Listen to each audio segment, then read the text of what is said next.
This week is the 25th anniversary of an event, the last war, which was to have terrible consequences for over 500,000 people.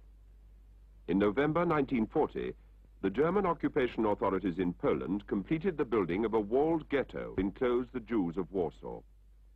At the highest level of Nazi command, a decision was taken to make a pictorial record of the gradual destruction of these 600,000 Jews.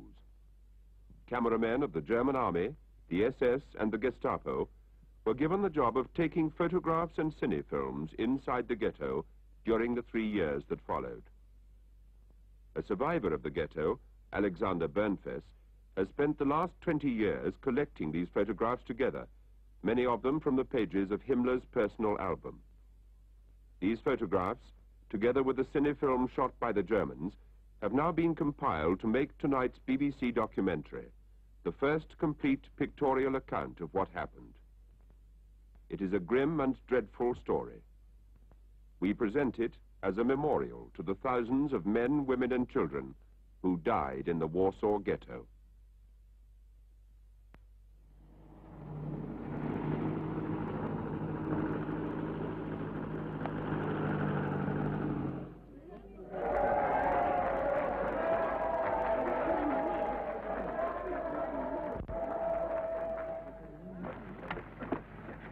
I had a long talk with Herr Hitler.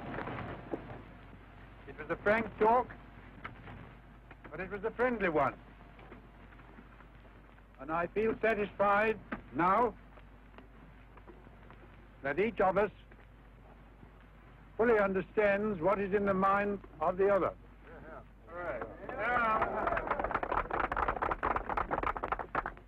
I'm going to have another talk with Herr Hitler. Only this time, he has told me that it is his intention to come halfway to meet me.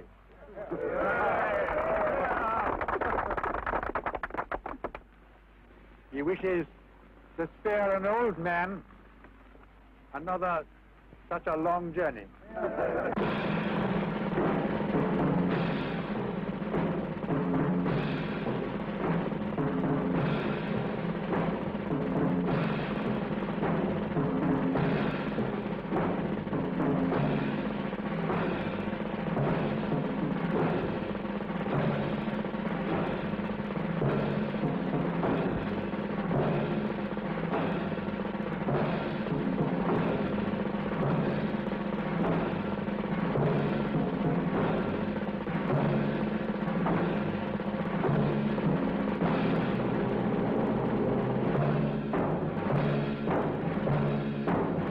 This morning,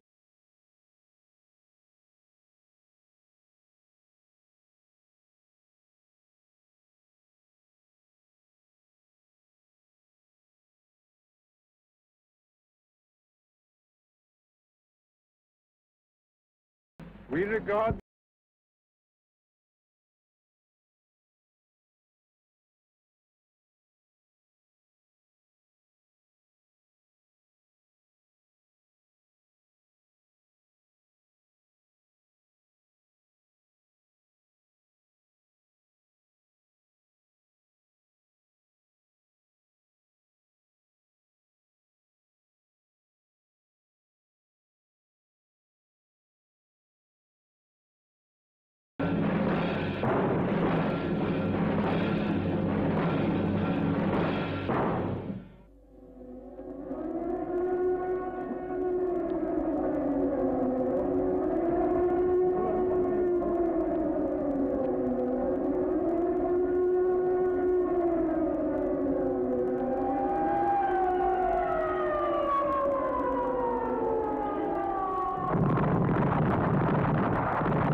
At dawn on Friday, September 1st, 1939, the German Army and Air Force invaded Poland. In a speech to the Reichstag, Hitler said, "I've given strict orders to our airmen only to bomb military objectives. Germany does not wage war against women and children."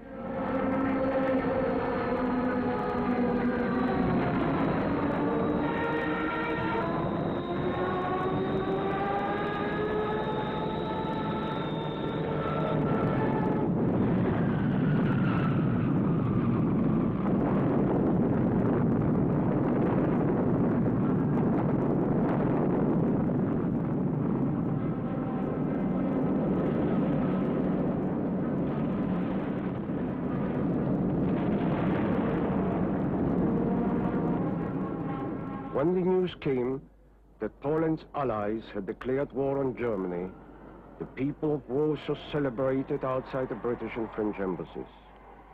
But alliances were not enough. The Polish army fought fiercely and bravely against the Germans. 200,000 Polish soldiers died in the fighting. German Stukas flew low, bombing and machine gunning the people in the streets and the queues at the food shops. This was total war, intended to destroy the morale and fighting efficiency of a nation. Petrol, bombs, or bread, we bring death to the Poles. In the last days of the siege, the bombing went on day and night, the Stukas roaring overhead continuously. By the end of September 1939, Warsaw was in ruins.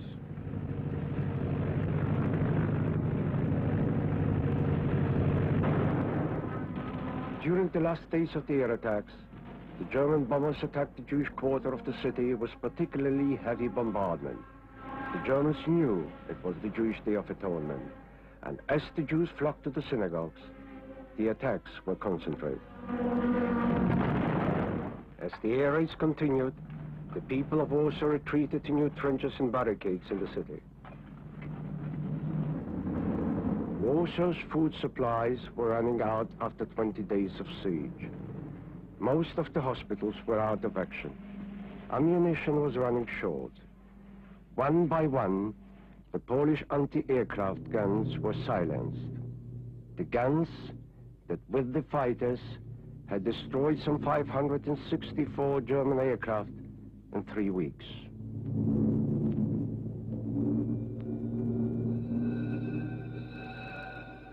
By October 2nd, the Germans were marching into Warsaw. The German High Command gathered as the Polish defenses crumbled.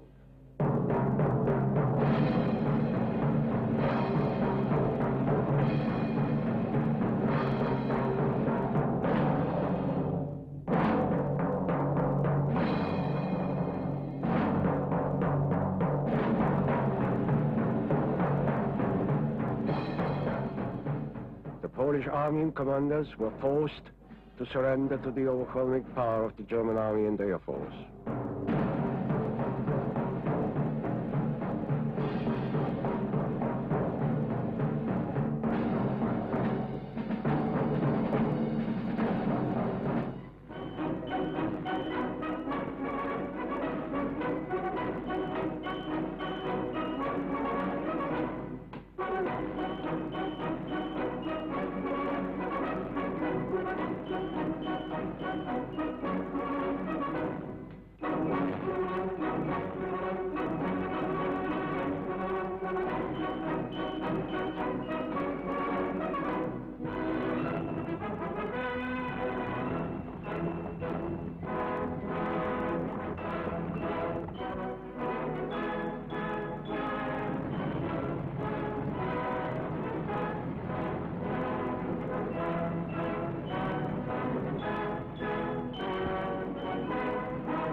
The German looting of Warsaw began.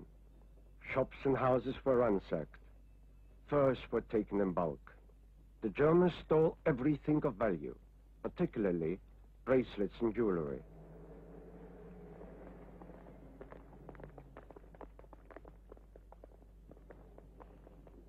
As the early months of 1940 passed, the Nazis systematically looted houses in Warsaw, accosting Jews in the streets, forcing them to load the waiting cars.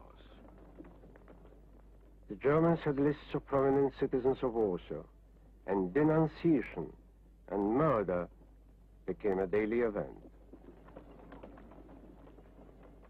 Warsaw, the capital of Poland, had been the commercial center of the country. Most of Poland's Jews were there, and with the completion of the occupation, they were singled out for special treatment. They were pulled out of the food queues, they were insulted, beaten up, and shot in the street.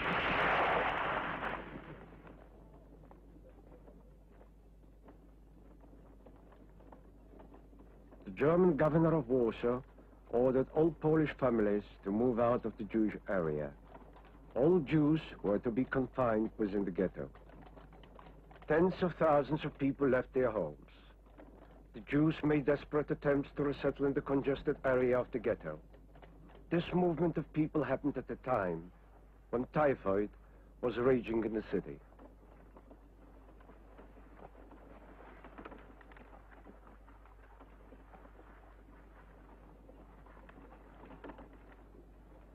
The Jews moving to the ghetto were allowed to take only light luggage and bed linen. A third of the city's population, hundreds of thousands of people were moving through the streets.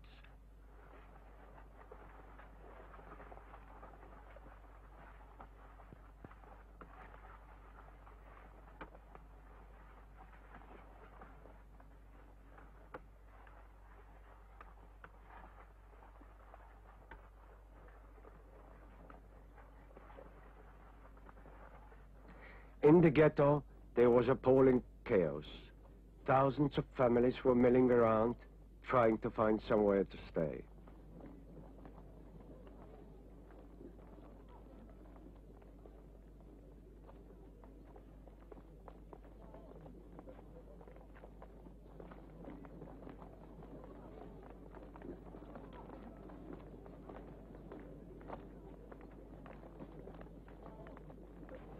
Throughout the early months of 1940, work was begun enclosing an area of little more than a square mile as a ghetto for the Jews.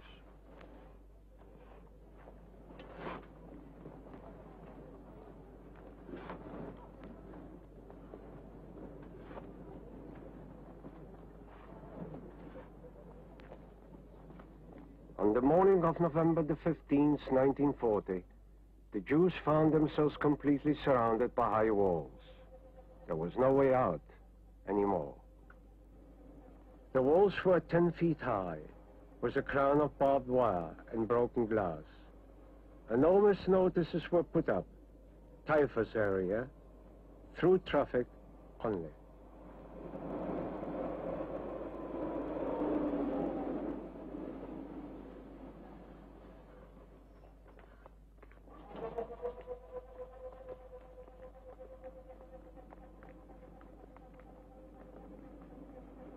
There were at first 22 gates, but later the Germans reduced these to 15 and then to 10.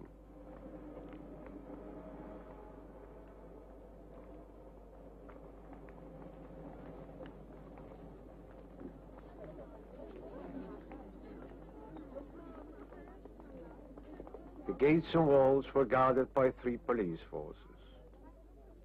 They were the German police. There were the Polish Blue Police. And there were the Jewish police. The German and Polish police carried firearms. The Jewish police force was confined to the ghetto and only allowed to carry truncheons. In this way, the entrances and exits to the ghetto were controlled. If these three authorities could be bought off, a fortune could be made by smuggling food and materials. The Jewish police force, numbering some 2,000 men, behaved with particular inhumanity towards their fellow Jews.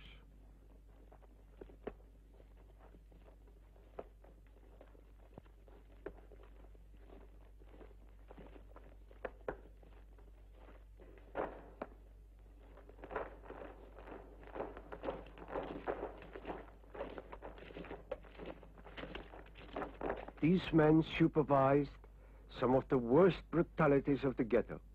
Eventually, they were lined up by the Germans, given a brief speech of thanks for their work, and shot in the back by mounted machine guns, commanded by one of the German Death Head battalions. Many of the Germans were afraid to go into the ghetto because of the dangers of typhus and tuberculosis. Day by day, the government of the ghetto was carried out by a body of Jewish elders called the Judenrats. This committee of Jews was the executive organ of the German occupying force in the ghetto.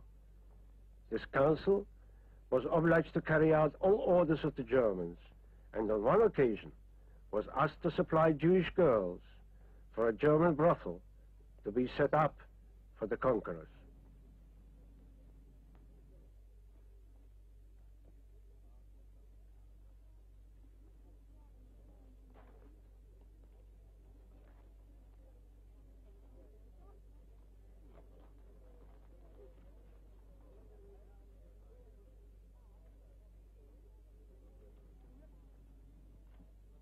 Overcrowded, with nowhere to go, the Jews walked the streets, frightened to stay indoors, seeking the safety of the crowds.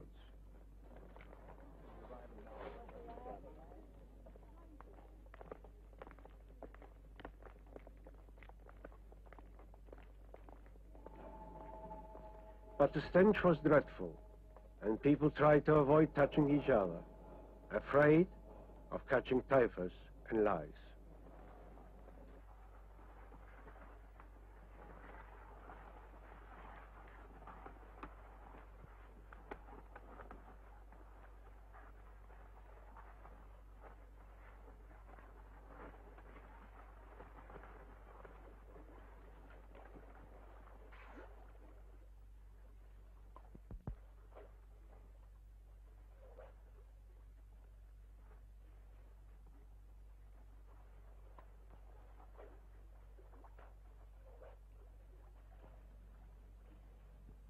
Sanitary conditions were getting worse. In the early days, enough water had been available for collective washing, and some measure of delousing had been possible.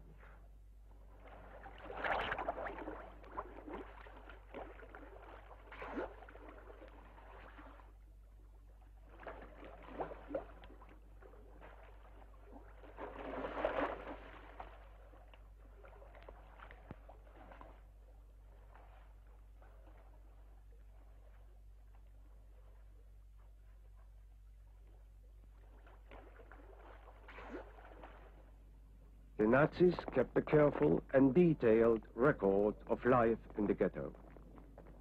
Meanwhile, German propaganda emphasized the pleasures of the wealthy Jews in the ghetto.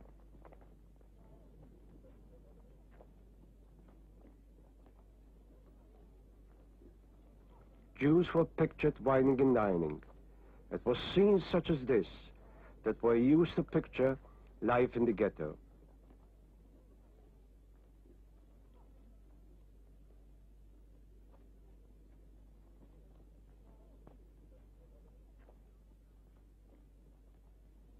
The German cameraman took film of the ghetto theater, which was open in the early days for concerts and plays.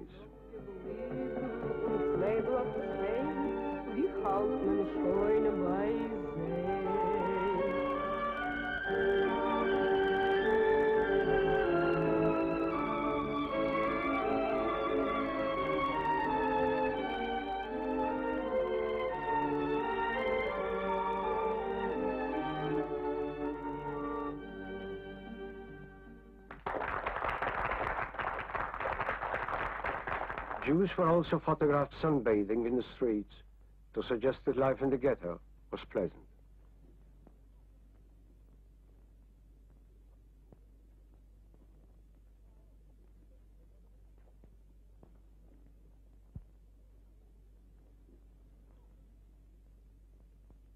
In July 1941, the German picture magazine Berliner Illustrierte Zeitung printed 4 pages of pictures concerning the Warsaw Ghetto.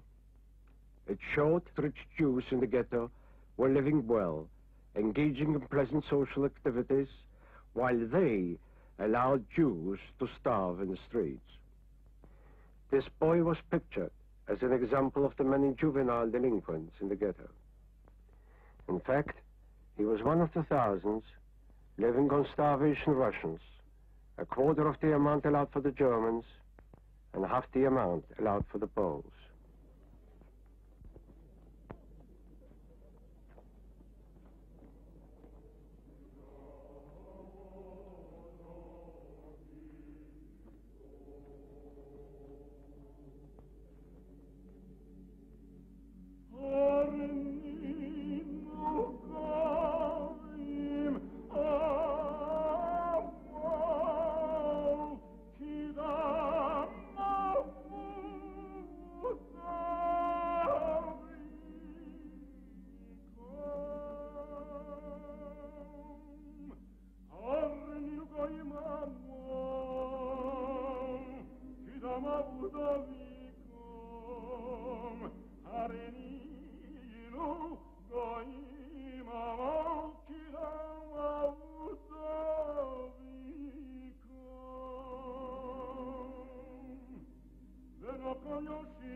From the beginning of the occupation, no schools were permitted on the pretext of preventing the spread of typhus and contagious diseases.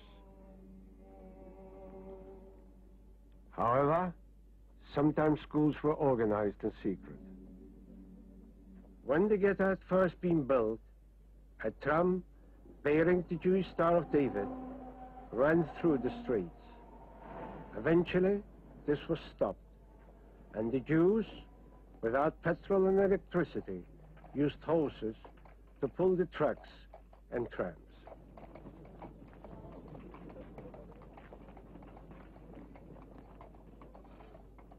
As well, rickshaws were constructed from bits of wood and bicycle wheels. In the heart of 20th century Europe, the rickshaw came into being, a status symbol of the ghetto.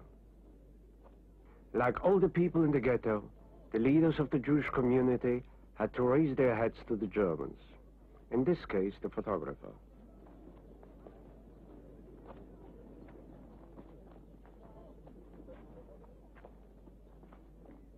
Every Jew over the age of 12 was obliged to wear a white armband bearing the blue Star of David, and these were sold along with food and prayer shawls. The prayer shawls served both the living and the dead. It was in this shawl that every Orthodox Jew wished to be buried. Trading continued inside the ghetto.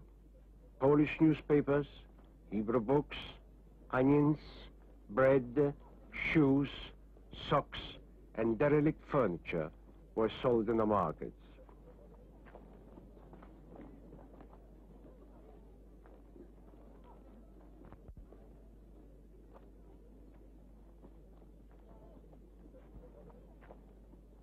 Doctors, university professors, artists, and businessmen were to be found in the market trading for food. It seemed to them that this was as bad as life could get.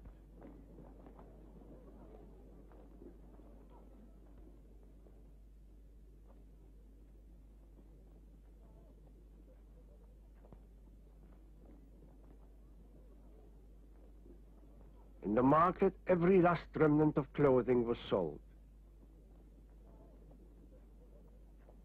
Shoes were cobbled with scraps of leather from old shoes.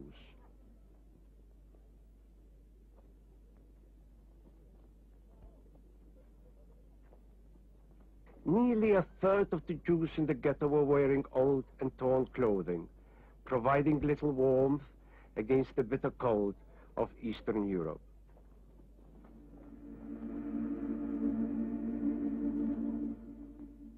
The people were weak and ailing, and some were losing their reason under the persecution.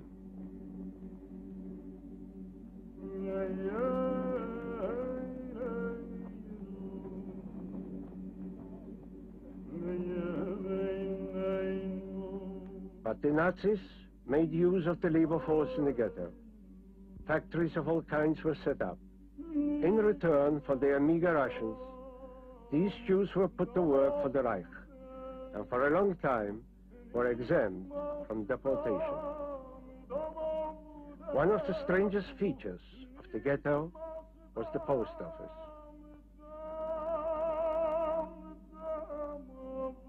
Until September 1941, sums of money and small parcels of food and medical supplies were sent in from a welfare organization in America. These supplies stopped abruptly when the Japanese attacked the Americans at Pearl Harbor.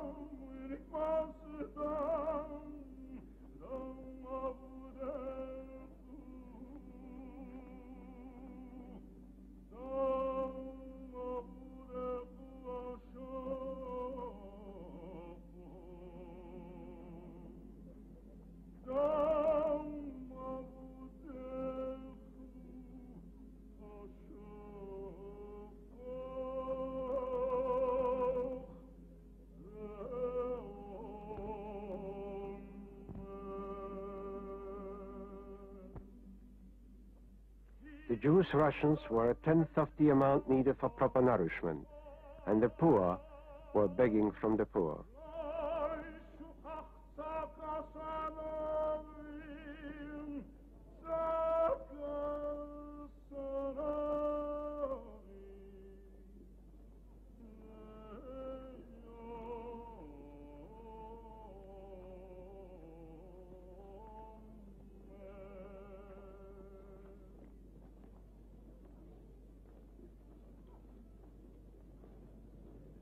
No medical supplies were allowed in the ghetto. No medicine or attention were provided for children under the age of 3 or for adults over 45.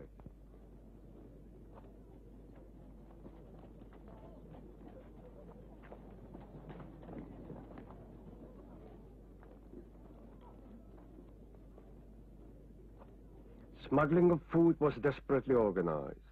Poles threw parcels of food over the wall. Small children burrowed their way through to the town outside to collect vegetables and scraps. Many Germans profiteered, selling food to the Jews. Sometimes, German heavy machine guns shot down small children as they ran under the noses of the guards.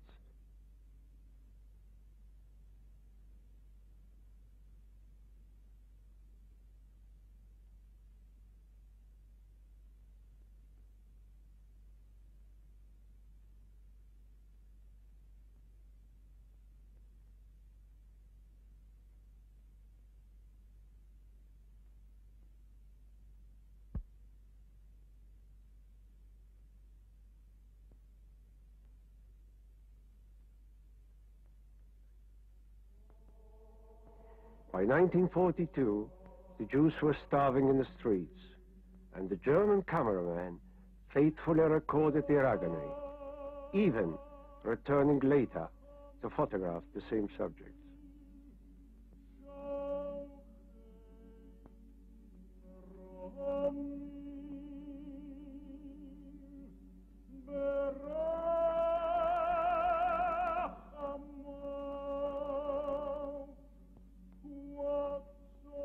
The cameraman chose his subjects deliberately and followed them inside the ghetto.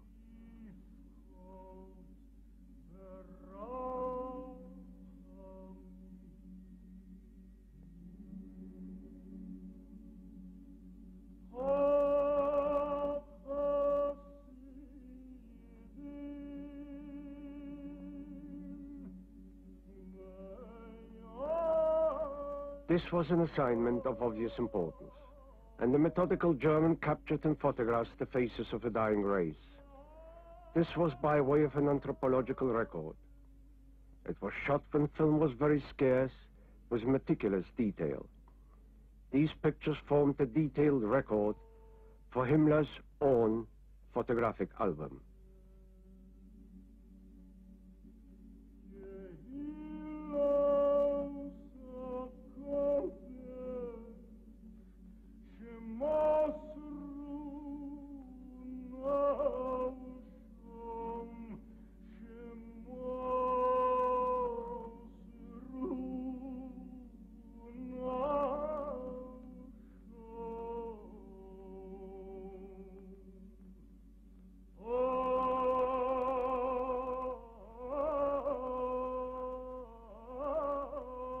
Sometimes a scrap of bread and a cigarette were thrown by the German cameraman to attract the attention of his subjects.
Many of them were ex-soldiers, still wearing the rags of their uniforms.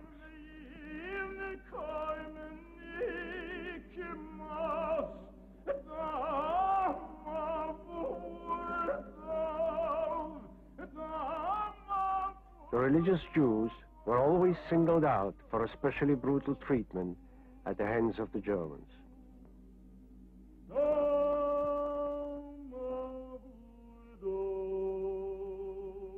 Frequently, they were photographed as their beards were cut off in public. If a man lost part of his hair in this way, he would wear a cloth round his head as a symbolic replacement. Jews were sometimes photographed as their beards were burned off. Others were branded on the head with the Star of David. Often, the Germans would cut off only half the beard, pulling off bits of flesh with the blunt knives. In spite of all the persecution, Jewish religious services were held in the ghetto. These pictures were taken in secret and show the celebration of the Day of Atonement inside the ghetto. These people must have been put to death after these photographs had been taken, because worship was expressly prohibited by the Germans.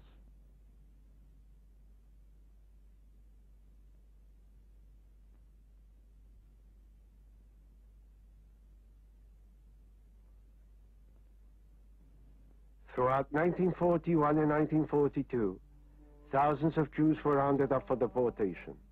Eventually, 5,000 people a day were leaving. Volunteers were told that they would get free rations for the journey. The Germans encouraged them to believe that they were going to be resettled in other parts of the country.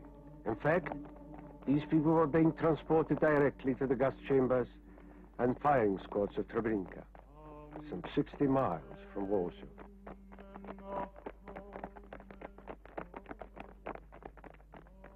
Treblinka had a railway station with faked signs pointing to waiting rooms